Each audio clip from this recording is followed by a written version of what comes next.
वो हारते हारते जीत गया, वो इम्तिहान में फेल होते होते पास हो गया और उसने सबको हैरान कर दिया। कोई चीज़ नाकामी की तरफ जाते जाते एकदम पलट कर, कोई शख्स उसे हैरानगी से पलट कर और कामयाबी में पलट देता है, तो उसको हम इंग्लिश में खूबसूरत ईडियम के साथ डिफाइन करते हैं, जिसको मैं आज डिफाइन करूंगा, जिसे कहा जाता है turn the tables. Turn the tables, जिसका मतलब है हारते हारते जीत जाना या पासा पलट देना।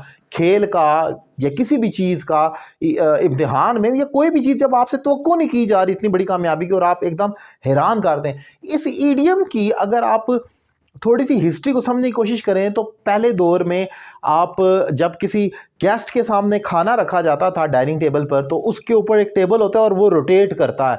आप जब उसके सामने कुछ सर्व करते हैं तो आप उस टेबल को टर्न करते हैं ताकि खाना घूम कर उसके सामने आ जाए, या कोई भी फूड आप आइटम सर्व कर रहे हैं तो वो ड्रिंक है तो वो घूम कर उसके सामने आ जाती है। लेकिन जब आप टेबल को टर्न करते हैं, इसका मतलब ये नहीं कि टेबल को उल्टा देते हैं, जब आप उसको रोटेट करते हैं, टर्न करते हैं, तो जो चीज़ उसके सामने वही घूम कर आपके सामने आ जाती है। सेम यही चीज़ इसकी बैकग्राउंड को डिफाइन करता है। टर्न द टेबल का मतलब है कोई चीज़ वहां से घुमा कर अपनी तरफ ले आना, यानी कि कोई चीज़ जब आप हार रहे हैं, हारते हारते जीत जाना या नाकाम होते होते कामयाब हो जाना। एग्जाम्पल से सीखते हैं, जरा क्लियर हो जाएगा आपको। जैसे मैंने लिखा है, she proved everyone wrong in the meeting.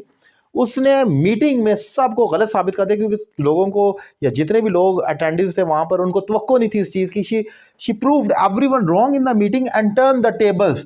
और उसने एकदम टेबल बदल दिया, यानी कि कामयाबी वो प्रेजेंटेशन दे रही थी या कुछ भी था, उसकी असाइनमेंट थी जहां पर वो बिल्कुल नाकाम हो रही थी या फेल हो रही थी या जिसमें तवक्को नहीं थी कोई पॉजिटिविटी की, she turn the tables eventually. उसने एकदम से उसको हैरानगी से कामयाबी में बदल दिया। एक और एग्जांपल देखें, Pakistani team turn the tables in the last over.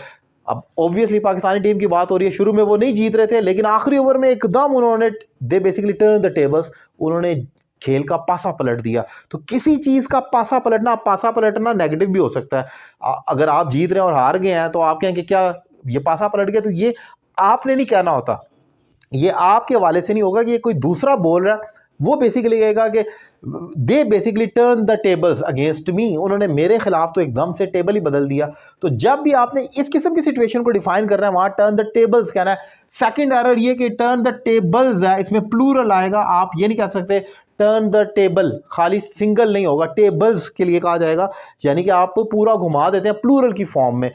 आप अगर गौर करें, इस किस्म की फिक्रें हम बहुत बोलते हैं, हारते हारते जीत जाना, नाकाम होते होते कामयाब हो जाना। वहां पर आपने इस ईडियम को इस्तेमाल करना है। एक एग्जांपल आपके लिए छोड़कर जा रहा हूं, अली इम्तिहान में फेल होते होते एकदम से कामयाब हो गया। इसकी क्या इंग्लिश होगी कमेंट बॉक्स में लिख दें, इस ईडियम को इस्तेमाल करते हुए। वैसे तो डिफरेंट तरीके से भी हो सकता है, लेकिन आपने इस ईडियम को इस फिक्रे के अंदर अप्लाई करना है ताकि पता लगे आपका कंसेप्ट क्लियर हुआ है कि नहीं। अगर आप मुझसे ऑनलाइन इंग्लिश लैंग्वेज कोर्स करना चाह रहे हैं तो मेरा नंबर आपके सामने स्क्रीन पर मौजूद है। Thank you very much.